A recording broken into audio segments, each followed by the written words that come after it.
আসসালামু আলাইকুম। নতুন বছরের শুভেচ্ছা সবাইকে। কেমন আছেন আপনারা সবাই? আশা করব ভালো আছেন।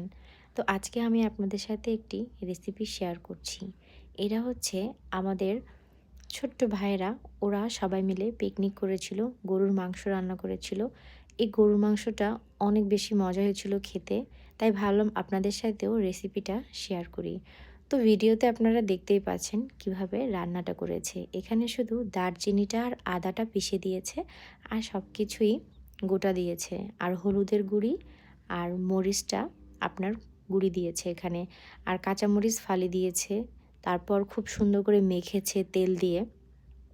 মাংসটা আসলে হাতে মেখে বসাইলে খেতে টেস্ট হয়।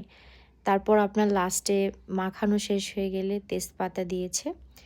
আর মাংসটা কিন্তু বেশ বড় একটা পাতিলে রান্না করা হয়েছে। আপনারা বুঝতে পারছেন কিনা বুঝতে পারতেছি না। তবে বেশ বড় একটা পাতিলে। আশা করব আপনাদের কাছে আমার ভিডিওটা ভালো লেগেছে। ভালো লেগে থাকলে অবশ্যই আমার চ্যানেলটিতে সাবস্ক্রাইব করবেন। আল্লাহ হাফেজ।